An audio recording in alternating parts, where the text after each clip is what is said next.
La lógica de la espiral. Te invita a subir a la trama invisible del equilibrista para verte desde el otro lado de la realidad, para transitar el mapa de la incertidumbre cotidiana, un espacio donde desenredar los hilos de la desconexión. La lógica de la espiral, con la conducción de Karina Zarfino y Trini Rodríguez Grau. Todos los jueves a las 18 horas por Arinfo. Sintonizanos en www.arinfo.com.ar.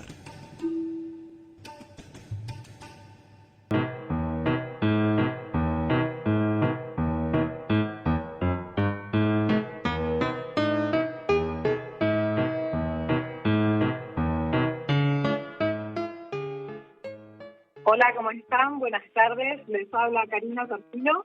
Estamos en la lógica de la espiral, transmitiendo este jueves 9 de julio. Estamos transmitiendo desde casa, como ya saben, por eso, pedimos disculpas por la calidad del sonido, ya volveremos a la radio y todo será perfecto, pero como sabemos hay que activar la resiliencia en estos tiempos.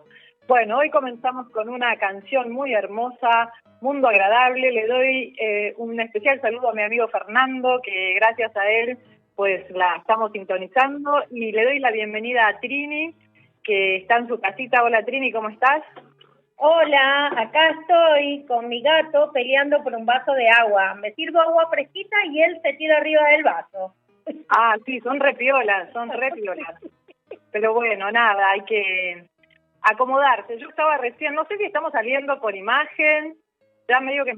¿Sí? ¿Estamos con imagen? Ay, sí, por favor, por imagen, porque no me hagan maquillarme al vicio.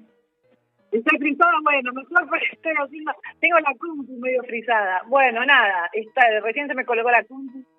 Lo importante es que nos están escuchando. Bueno, hoy queríamos hablar de los mundos agradables, ¿verdad, Trini? Porque yo propuse mundo agradable y Trini hizo una contrapropuesta que me pareció súper interesante, pasarlo a plural. Sí, a plural y en realidad me remito a una frase del subcomandante Marcos que decía: un mundo donde quepan muchos mundos. Y me parece que parte del cambio de la transición o la transmutación que estamos pasando tiene que ver con eso, ¿no? Con ampliar, con no tener una sola mirada, sino varios prismas y lugares y perspectivas, y la palabra que se me viene permanentemente es articulación, vínculo, red, todo eso que tiene que ver con muchosidad, con la muchosidad, no con la muchosidad. La muchosidad y la bajo una energía que nos amigue, ¿verdad? Porque por ahí hemos también estado conviviendo en mundos diferentes, donde la mirada y la vibración estaba más alojada en el punto de vista del ego, y quizás ahí también había muchos mundos distintos, pero eran mundos que parecían ser incompatibles. Entonces la idea de los muchos mundos es bajo una mirada común. ¿Mm? Claro, el tema es como quizás es desaprender el modo de aprender, porque siempre como el conocimiento y la institución nos lleva, como nos habla siempre de un camino, una verdad, una forma. De hecho, hubo en estos días como una discusión, ciencia sí, ciencia no, como si yo leo a veces a una chica muy joven que es licenciada en comunicación, pero se especializa en la comunicación de la ciencia. Ella se hace llamar en las redes la Barbie científica, y justamente criticaba eso, ¿no? Pensar la ciencia como una unidad y no como un modo de conocer y acercarse a diferentes niveles de la realidad. Muy interesante lo que decía la Barbie científica, así que les recomiendo que la busquen por ahí por las redes, así, porque justamente planteaba eso también, ¿no? Fíjate que en el ámbito de la ciencia ya no se atreven a hablar de una sola mirada, pero es súper, implica mucha transformación de nuestra cabeza, hablar de verdades, de perspectivas, Está bien porque hablamos de los niveles de mundos. Exacto, lo de los niveles de la realidad está bueno. Yo creo que está un poco ahí quizás la reflexión, que de alguna manera hoy vamos a reflexionar sobre qué pasa con estas múltiples dimensiones o con la expresión de la realidad en múltiples dimensiones, ¿no? Quizás antes, lo que estabas diciendo, ¿no? Cuando de alguna manera se planteaba una sola verdad, pero en el plano de lo evidente, ¿no? En el plano de lo evidente sería el plano del cuento, el plano de la vida del personaje. Es absurdo pensar que en ese nivel de realidad va a haber una sola verdad, porque cada uno de nosotros en este plano se expresa, se desarrolla, se comunica, ¿no? Se evoluciona de un modo particular. Sin embargo, si tenemos en cuenta que la manifestación en este plano proviene de una fuente común, es decir, si pensamos en términos de escalafones, ¿no? Yo visualizo como la escalera frecuencial, que también es la misma escalera que está en nuestra columna. Si nos vamos al plano de la manifestación, en ese plano mayor, en donde no hay forma, donde no hay tiempo, casi que sí podríamos hablar de verdades universales, que serían las verdades a través de las cuales el universo se gesta y se ordena, ¿no? Entonces, desde esa verdad universal, luego, las diferentes manifestaciones de las verdades universales. Sí, fíjate, la palabra universal, uno, y ahí hay que multiversal, pluriversal.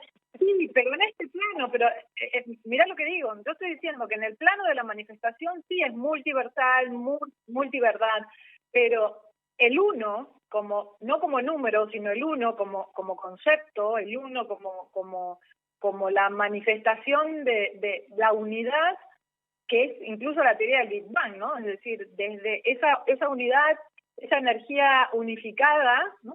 Desde la que se proyectan todas las realidades de las diferentes manifestaciones en los diferentes puntos vibracionales de la existencia.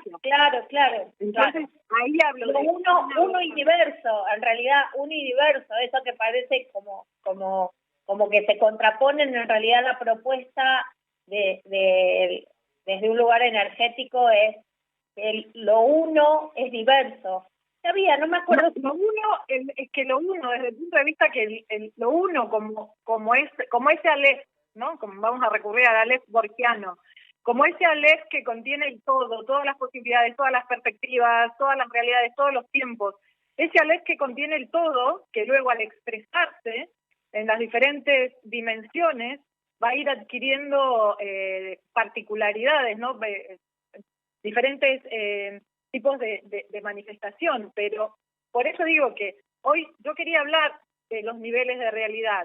Es decir, si nosotros pensamos que o buscamos plantear o imponer una sola verdad en el plano de la manifestación, ¿no? En el plano de la vida corriente, ahí estamos yendo en contra de las libertades individuales y en contra de la propuesta de evolución del alma, porque cada uno de nosotros, cada proyecto álmico evoluciona justamente con ese juego de dualidad, con esas aparentes contradicciones. Sin embargo, si pensamos en esa fuente de manifestación divina, mira, voy a incluir la palabra divina, que contiene el todo, ahí estaríamos en un plano de unidad, pero evidentemente una unidad que trasciende infinitamente el plano del aquí y el ahora. Y yo quería partir con esta imagen de las diferentes manifestaciones de la realidad, los diferentes niveles de la realidad, porque justamente con este tema de hoy, mundos agradables, ¿no? Esta mañana cuando me desperté, bueno, me suelo despertar a veces a la madrugada y es el momento de mayor apertura y donde más información recibo, que es una información que ya sabemos que la información canalizada es información multidimensional, es vibración, uno lo recibe por otro lado diferente al plano mental. Y lo que me mostraban claramente es que de alguna manera esta realidad del virus, ¿no? Nos viene a graficar en este plano dimensional lo que ocurre en planos sutiles. Es decir, el virus, que ahora, bueno, al menos en Argentina, pues fuimos para atrás con la cuarentena porque explotaron un poco de nuevo explotó el nivel de contagios. ¿Qué pasa? Estamos teniendo conciencia, ¿no? de esta cosa del contagio, de la contaminación, ¿no? De que hay que quedarse en casa, hay que cuidar al otro, hay que cuidar, bueno, a los adultos mayores, hay que cuidar a los pequeños, hay que cuidarse uno, el barbijo, etcétera, todo esto. Esto, si lo vemos o lo aplicamos o lo usamos como imagen para comprender, para aquellas personas que aún todavía no han sido capaces de percibir el movimiento de la energía en campos sutiles, podemos comprender que ocurre exactamente lo mismo con cada una de nuestras creaciones. Es decir, a nivel emocional, a nivel mental, estamos permanentemente influyendo, contaminando, contagiando nuestra energía a través de la manifestación emocional y la manifestación mental. Entonces sería súper interesante entender que del mismo modo que se propaga el virus físico, también se propagan otro tipo de virus o también otro tipo de frecuencias que no son virus, frecuencias súper luminosas, súper aperturadoras, súper amorosas. Entonces yo creo que sería interesante que usemos esta clara imagen de lo que ocurre en nuestro entorno social y mundial ahora con esta pandemia, lo que ocurre también a nivel sutil, y que llevemos conciencia a esos otros planos invisibles, y esa conciencia pues requiere que vivamos desde el centro, que vivamos con la mirada, la atención, la percepción en el circuito supremo de la conciencia, es decir, no a la altura del plexo, donde quizás se aloja, como sabemos, la frecuencia del ego en modalidad víctima, sino hacer ese viaje por la columna hacia el centro del cerebro e intentar habitarnos desde ahí, vincularnos desde ahí. Y eso nos va a ayudar a tener más conciencia de lo que ocurre permanentemente con nuestras creaciones, ¿no? Y yo, por ahí me gustaría como retomar esto de cómo algo en este plano, algo colectivo, como puede ser un virus, tiene una forma en el otro plano, en la red invisible o energética.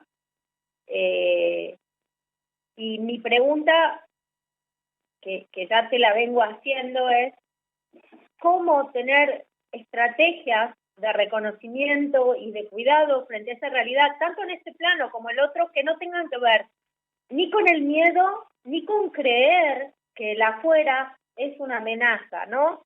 Pasa muchas veces que hay gente que empieza un recorrido y un registro, y un registro distinto en su vida de los otros planos, ¿no? Y empieza como a tener miedo de cruzarse con una persona, con otra, no porque tiene una energía oscura, no porque tiene esto, porque a mí me parece tan, por un lado, digamos, no hay que desconocer esa vivencia, pero por otro lado, no puedo vivir con miedo de ese intercambio y esa posibilidad. O sea, la pregunta es cómo estar en eje frente en el plano del cuento, como una pandemia, y con la conciencia, ¿no? Yo siempre digo con la conciencia de que esto que está pasando es el resultado de muchísimas decisiones nuestras colectivas. De la que yo más me puedo hacer cargo es del modo de alimentarnos, ¿no? Y de cómo, el modo de producir alimentos, por ejemplo. Pero así como sabemos que ese virus está y es una amenaza, y esa amenaza es el resultado de un montón de acciones humanas, también, o sea, cómo se traduce esto en el otro plano, en el energético, en el invisible, así como se traduce casi como cuadro, o como a veces se decía en hermenéutica, una realidad puede ser un calco de otra realidad. Ujú. Bueno, ¿cómo es? Bueno, es así. Por eso la metáfora del virus, porque es un calco justamente porque siempre doy el ejemplo de la marioneta, ¿no? Nosotros si vemos a la marioneta moverse, vemos que incluso podemos llegar a creer que ese movimiento es aleatorio. Cuando vemos que la marioneta está siendo dirigida por unos hilos, y esos hilos por la mano del marionetista y la mano del marionetista a la vez por la conciencia del marionetista, nos damos cuenta que si queremos hacer algún tipo de modificación en el movimiento de la marioneta, pues lo lógico sería ir al plano de la manifestación. Porque si movemos el bracito de la marioneta y de arriba el marionetista está moviéndolo a un lado contrario, evidentemente va a volver inmediatamente, ¿no? Pero entonces, el marionetista, la pregunta es, ¿el marionetista es nuestro enemigo o quién es el marionetista? No, acá no hay enemigos, pero ¿por qué pensar desde esa perspectiva? Acá no hay ningún enemigo. El enemigo es simplemente la ignorancia, el enemigo es cuando nos perdemos. El propio enemigo somos nosotros mismos cuando estamos vibrando en el afuera, porque ahí habilitamos un montón de prácticas que luego nos llevan a lugares de sufrimiento y no solo de sufrimiento individual, sino, como decíamos, estamos en red de sufrimiento colectivo. Entonces, básicamente, siempre digo que el propio enemigo o el peor enemigo que tenemos es la propia víctima, ¿no? Es decir, cuando la conciencia se aloja en el plano de la víctima ya sabemos que no se responsabiliza de nada, sino todo lo contrario, se la pasa buscando culpables. La víctima es un lugar que nos encierra en un espacio de carencia, ¿no? Entonces, cuando logramos salir de ese espacio cerrado y hacer ese otro viaje al circuito de reconexión de la conciencia, no hay enemigos, porque incluso si se produce algún tipo de manifestación que desde el punto de vista del ego no nos resulta agradable, pues también tenemos la capacidad de entender que tiene una procedencia, ¿no? El famoso cosecharás tu siembra no es otra cosa que la ley de causa-efecto. Entonces, si hay alguna manifestación en el plano de la materia, es que algo la impulsó. Y creo que como humanidad, un poco lo que decíamos, ¿no? Lo que acabas de decir, es hora de hacernos responsables de que todas las creaciones que estamos impulsando desde lugares no conscientes, no visibles, tienen una repercusión en el plano no visible y en el plano visible, ¿no? Por eso es algo que siempre vengo diciendo, incluso en Planeta Yo Soy varias veces, con respecto a la política, ¿no? Que siempre, de algún modo, ¿no? Estamos eligiendo al presidente de turno, por ejemplo, ¿no? Porque la gente, claro, te dirá, no, yo no lo voté, yo estoy en contra, yo soy del partido contrario. Sí, pero energéticamente, con nuestras acciones, nuestro pensamiento, con el tipo de sociedad y de humanidad que estamos sosteniendo a través de nuestros propios hábitos, estamos sosteniendo ese gobierno, estamos sosteniendo ese orden, ¿no?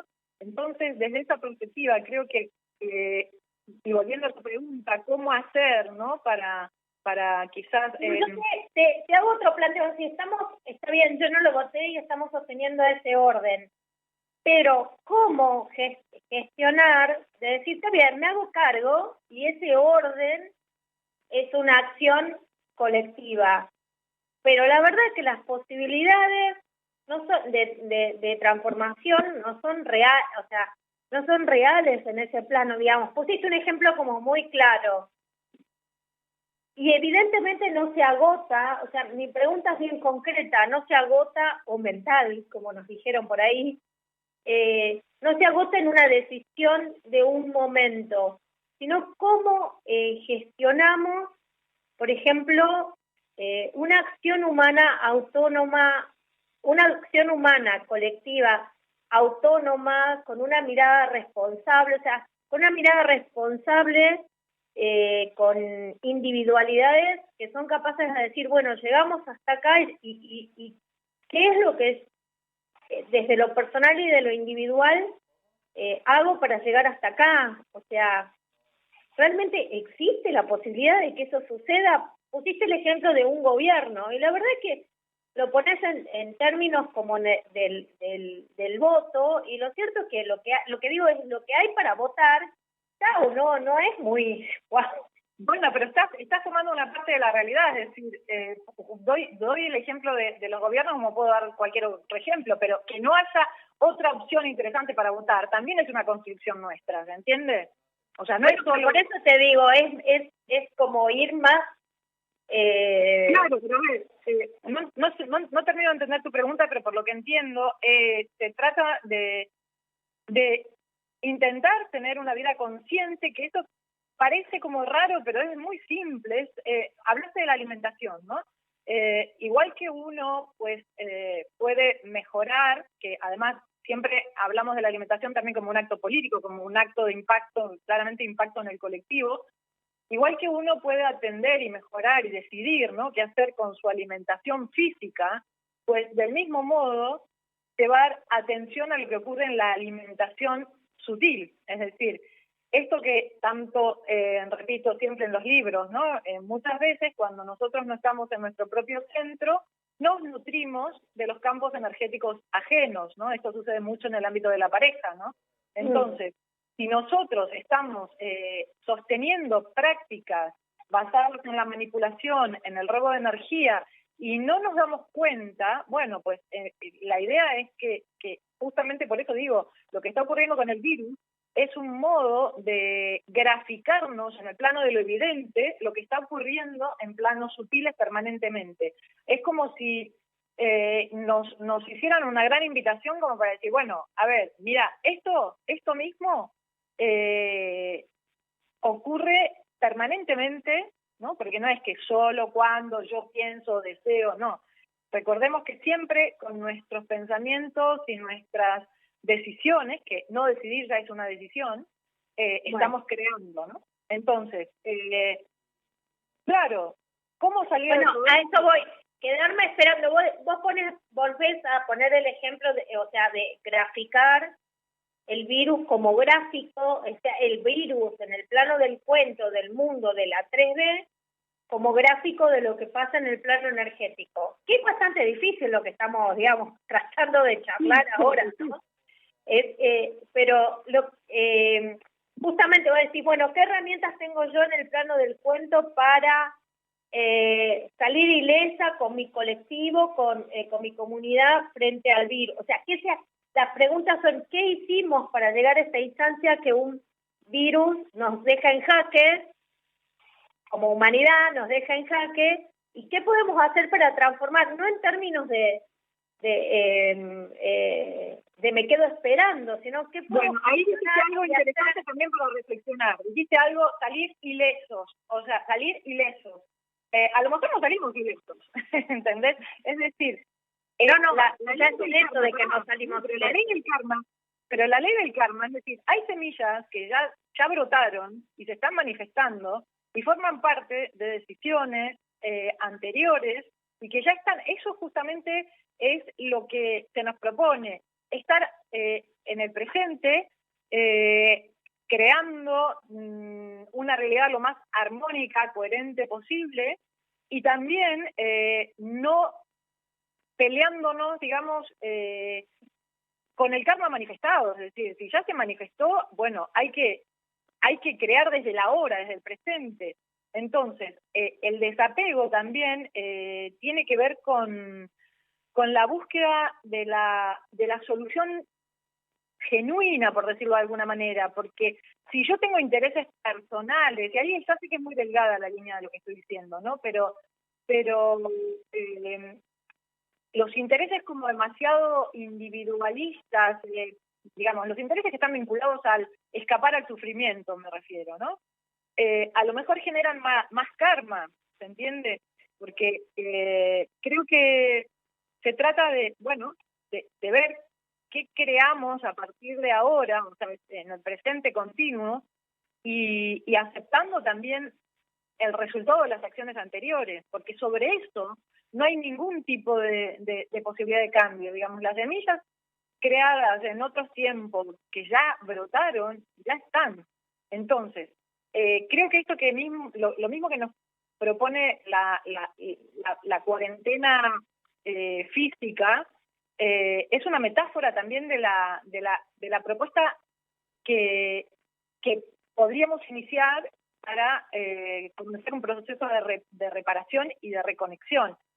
El quedarse en casa, ¿no? Ya sé que estamos hartos y que todos tenemos ganas de ver amigos, etcétera, etcétera, ¿no? Pero me refiero que la metáfora de ir al centro, ¿no? O sea, ¿cómo estamos ahora intentando frenar estos contagios? Quedándonos en casa. Quedarse en casa sería un poco la metáfora del silencio y del ir al centro y de dejar de hacer ruido y de contaminar y de crear desde la inconsciencia. Y es como una inhalación ir al propio centro como para al menos replantearnos desde dónde venimos impulsando las creaciones, desde qué lugar energético. Entonces creo que, ¿por qué digo todo esto y por qué me lo mostraban tan claramente esta mañana? Porque más allá de toda la información que está circulando, bueno, sí, la cuarentena nos invita pues a ir al propio centro, a quedarse en casa, tal y cual, me parece interesante poder acceder a esos niveles de comprensión sutil, ¿no? Entendiendo que estamos contagiando. Podemos contagiar alegría, podemos contagiar buena onda, podemos contagiar amor, o podemos contagiar porquería. Y creo que es cómo salir de este momento en todos los niveles, no solo la pandemia física, sino multidimensional, es siendo conscientes, ¿no? Sería bueno, cada vez que nos vamos a dormir, hacer una pequeña revisión diaria, de decir qué porcentaje de basura eché hoy al planeta a través de mis emociones, pensamientos, palabras, acciones, o qué porcentaje de energía nutritiva. Y es una labor que claramente tenemos que hacer cada uno de nosotros, ¿no? En intimidad y con mucha sinceridad y con mucha responsabilidad y también con mucho desapego. Es decir, si hay realidades en nuestra vida que se han manifestado como resultado de otros tiempos, y bueno, es lo que hay, ¿no? ¿Qué construyo a partir de ahora? ¿No? Como digo siempre, el futuro es lo que estamos construyendo ahora, no hay un futuro a partir de mañana empieza, ya mismo. Estaba pensando en el término que utilizaste, por ahí me voy por la tangente, ¿no? Porquería. Nuestras charlas son en muchos niveles. Dijiste qué cantidad de porquería contagio o qué cantidad de cosas buenas puedo contagiar. Inmediatamente se me viene la cuestión, la información y la sabiduría de la naturaleza. También distinguir de porquería de lo que tiene un proceso y lo que debe pudrirse para gestar lo nuevo, porque digamos la tierra, justamente de eso, digamos, cuando hablábamos de mundos, también un modo de concebir la realidad es en ciclos. Y bueno, hace rato que vengo pensando en el tema de lo que de aquello que debe pudrirse y asumir lo que debe pudrirse, inclusive en términos energéticos y vinculares, debe pudrirse, debe generar gusanos y esos gusanos comerse lo que se pudre y transformar en humus, como en varios planos, ¿no? En humus para que lo nuevo surja, ¿no? Es como que tenemos, el mecanismo es asumir que que las cosas tienen que ser iguales siempre, que lo bueno es lo que perdura, y en realidad la data es otra. Lo bueno y lo que nutre es lo que se pudre. Bueno, a ver, sí, entiendo la metáfora está muy buena. Lo que pasa que claramente hay ciclos, ¿no? Y el plano en la tercera dimensión, es decir, la vida del personaje, sigue la estructura aristotélica, ¿no? Es decir, todo en este plano, el plano de la dualidad, es el funcionamiento de esa estructura, principio, desarrollo y desenlace final, ¿no? Por eso narramos de esa manera, no tanto porque sea una estética, sino al revés, ¿no? La estética, la solución estilística se implementa de acuerdo al modo en que se estructura la mente en este plano dimensional. Entonces, en este plano sí todo sigue ese ciclo y es natural y es maravilloso. El tema es que también, si bien como metáfora funciona, yo creo que también conectando con esas verdades universales, que igual el universo más vale que funciona también de acuerdo al orden y el caos, ¿no? O sea, antes del orden, de hecho, hubo caos, ¿no? De modo que, si bien esa imagen debería conducirnos al desapego, ¿no? Porque entender que todo tiene un ciclo que va a culminar, pues también nos relaja. Creo que deberíamos recordar cuáles son esas leyes que nos instalan, pero no por el hecho de ser buenos, ¿no? Porque eso es un poco la lectura que hicieron las religiones, ¿no? Que justamente tomaron esta información, la distorsionaron y la usaron para mantenernos desconectados. Digo, ya religiones como instituciones, etcétera, etcétera, porque ya tanto hablamos. Pero sí que hay un nivel de pureza que realmente nos hace bien a nosotros. Digamos, hay como un accionar multidimensional que nos instala en lugares muy elevados y muy conscientes. Y por supuesto que dentro de esos lugares los vínculos más vale que van a empezar, van a desarrollarse y van a terminar, pero un vínculo, digamos, se termina, entonces ahí sí podemos usar tu metáfora. La culminación de X realidad, tú la denominas como estado de putrefacción, ok, ahí entiendo la metáfora. Ahora, una relación puede terminar de una manera muy amorosa, muy respetuosa, muy ordenada, a pesar de que se estén diciendo amor. De hecho, siempre digo, en una relación de pareja la idea es que nos digamos adiós con el mismo amor con que nos unimos, porque si no, estamos generando enredos kármicos. Entonces, por eso digo, la metáfora de la putrefacción como metáfora de que las cosas culminan, por supuesto, me parece sumamente válida, pero nosotros también podemos decidir en la calidad energética de esos procesos de finalización de relaciones o X realidad. Sí, quizás hay dos modos de entenderlo, o lo putrefacto es distinto de digamos, de lo que es porquería. Igual cuando yo hablo de aquellas cosas que deben pudrirse, también hablo en términos de ciclo de transformación. Y vos claro, justo metiste, digamos, justo hablaste y que eso se puede trasladar, o sea, o funciona como quiero utilizar la palabra que vos, lo que pasa en este plano grafica, grafica otros planos, o puede funcionar como gráficos de otro plano. Y cuando yo hablo de ciclos y de entender que las cosas deben transmutar, y para que transmuten hay cosas que deben morir, claro, hablo de, bueno, justamente, o sea, a lo mejor todo esto que hemos construido, el virus, en este plano nos dice, bueno, muchachos, o sea, no tiene un significado en este plano. Y el significado es que hay cosas y hay modos que tienen que morir, porque el resultado es porquería.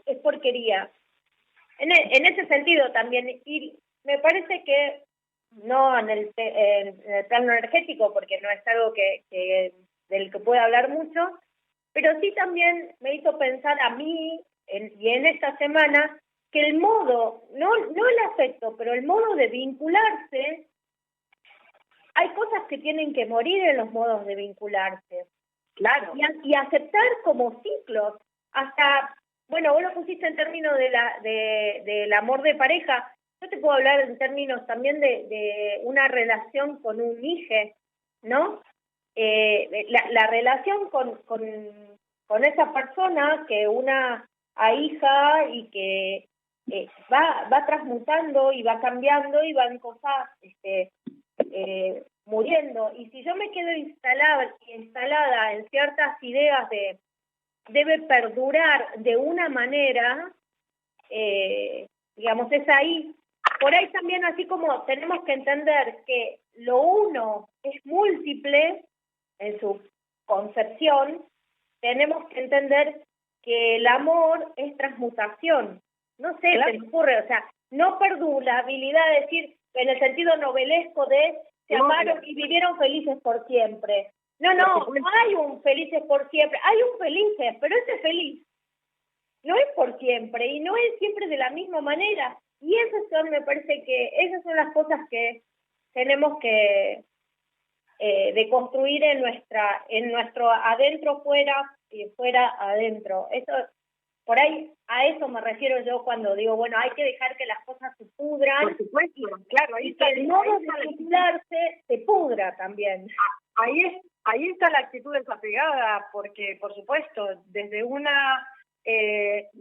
habitarse en el centro, desde una conciencia un poco más despierta, ¿no?, a la frecuencia de la víctima, buscamos las mejores resoluciones que trascienden incluso el beneficio del ego. Es decir, a veces el ego, imagínate, doy el ejemplo de nuevo de una relación de pareja, a veces estamos súper apegados con la persona, pero sentimos que ya ese vínculo no es bueno ni para mi evolución, ni para la del otro, ni para nadie. Y por más que quizás nos genere mucho dolor, ¿no?, ese tránsito, por supuesto que lo tomamos la decisión y vamos para adelante.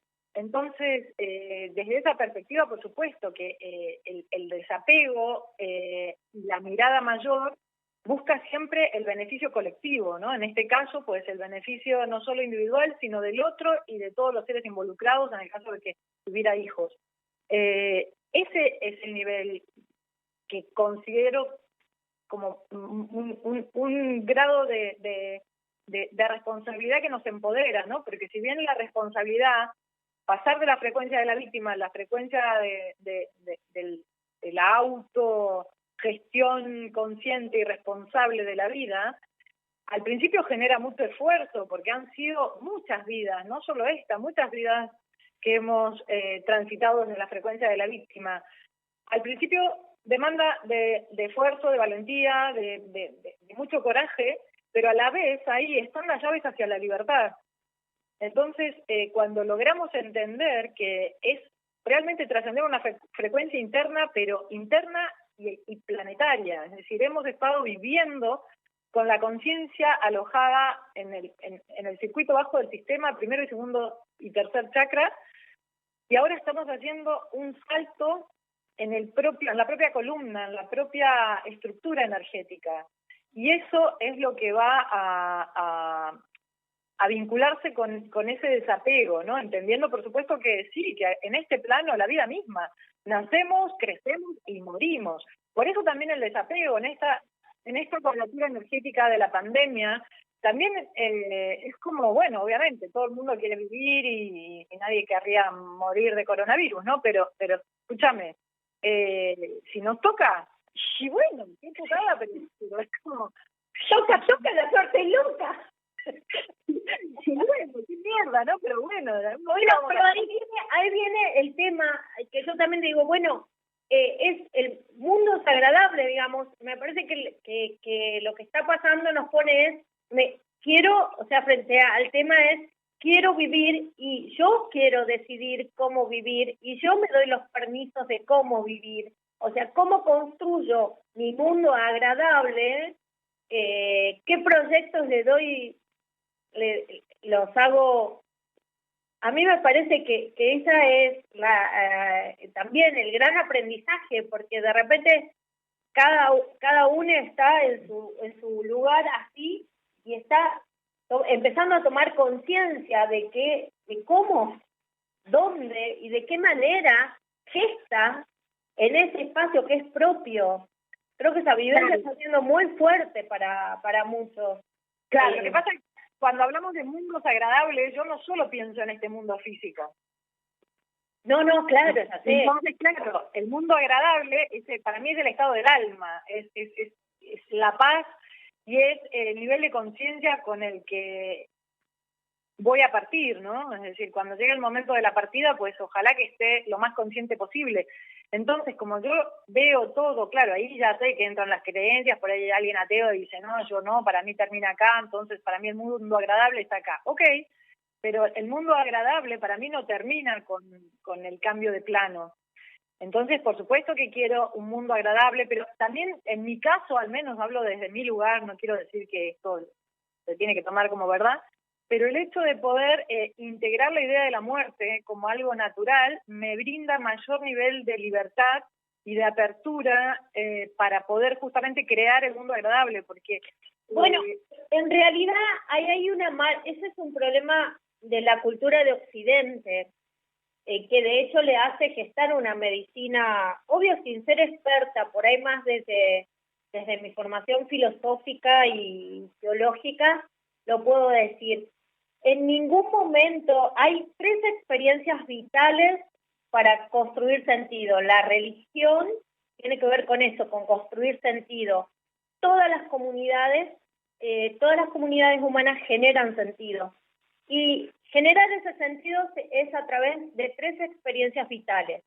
El nacimiento, el sexo y la muerte. Son esas 3 experiencias vitales que generan sentido religioso, de ligarse, de la pregunta del ser humano, o sea, frente a la experiencia de soy movimiento y voy a morir, construye sentido.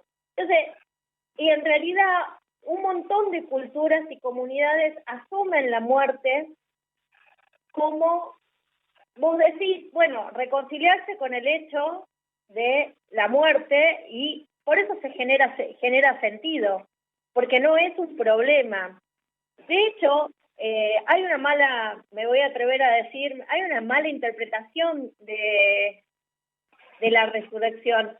La muerte de Jesús, que después va a ser el Cristo, tiene sentido, un sentido de resurrección en términos de injusticia, no en términos naturales. Es una muerte injusta. Por eso es necesaria la memoria viva como resurrección. Si no, no hay problemas en los textos sagrados que conocemos como la Biblia, que es un conjunto de textos, no hay problema. Es más, hay un libro que se llama Eclesiastés que dice hay tiempos para vivir y hay tiempos para morir. Hay tiempo para nacer y hay tiempo para celebrar. O sea, no es un problema. En el contenido cristiano, la religión cristiana, va a ser un problema, pero frente a la muerte injusta, no a la muerte natural. Por eso se ritualiza la muerte natural. Y creo que Occidente por ahí se tiene que reconciliar con esa idea de proceso natural, al margen de que estamos frente a una pandemia y que si en algún punto es injusto, la injusticia es producto ¿de quién? De un accionar humano, de un proceso de acciones humanas y colectivas. Entonces, bueno, claro. Ahí será, pero... A mí no me parece injusticia la pandemia, desde la perspectiva que estamos hablando. ¿No te parece qué?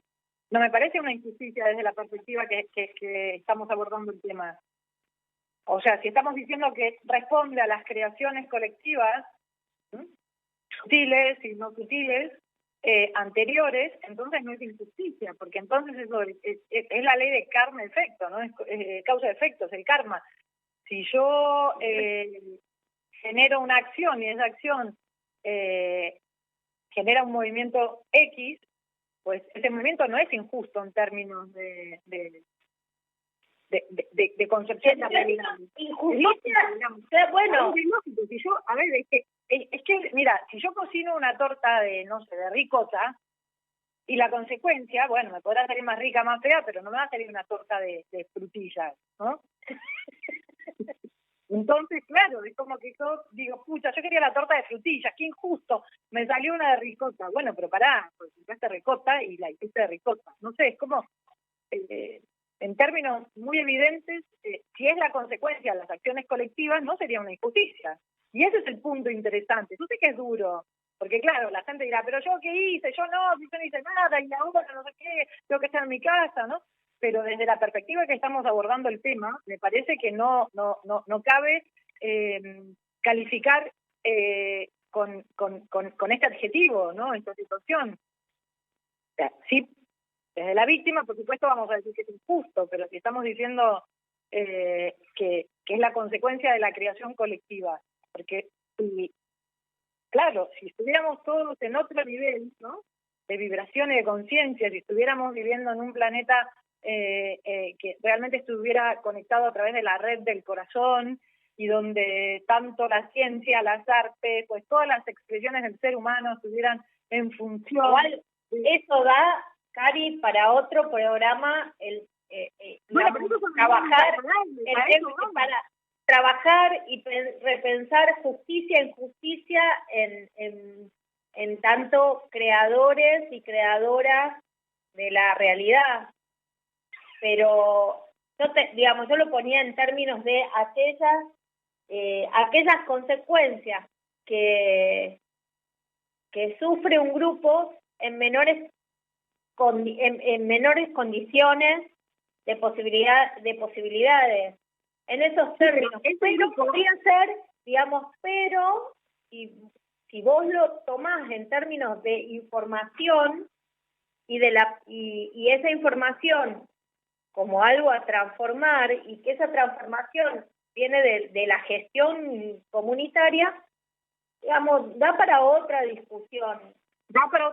Pero también teniendo en cuenta que el grupo minoritario, o sea, desde tu razonamiento, el grupo minoritario no sería como muy responsable de esa creación colectiva, desde la perspectiva del alma, ese grupo minoritario, quizás en otros tiempos, en otras encarnaciones, fueron el grupo que se encargó de también contribuir en la distorsión de su momento. O sea, yo lo veo desde la perspectiva mayor, desde la perspectiva del alma, entonces, porque si no, es que no entiendo la vida si no integro el concepto del karma. En realidad, cuando vos estabas hablando de eso, yo me acordaba también de otro dato que siempre se deja de lado, sobre todo la comunidad que se bautiza y se dice a sí misma cristiana, y que es que el momento más importante y el sacramento más importante es el pan compartido, el pan y el vino compartido, o sea, el presente y la mesa compartida. Y siempre parece que todo el mundo está como conectado con la cruz, y en realidad el momento clave es ese presente donde el pan, pensaba cuando vos decías, bueno, somos responsables de eso, ¿qué hacemos para transformarlo? Y eso, nos juntamos a tomarnos un vino, es lo mejor que podemos hacer. Es lo que añoro. Mira, si hay algo que deseo de la cuarentena es juntarme con mis amigos, cenar y hacer un buen vino. Bueno, ahí nos está diciendo Carlos, 2 minutos. Bueno, estamos llegando a la hora de finalizar, de putrefacción de la lógica de la espiral. Bueno, gracias a todos, gracias Carlos por estar ahí operando, gracias Trini, y bueno, ojalá que pronto podamos volver a la radio, porque bueno, yo añoro estar ahí en el estudio, así que ojalá que sí.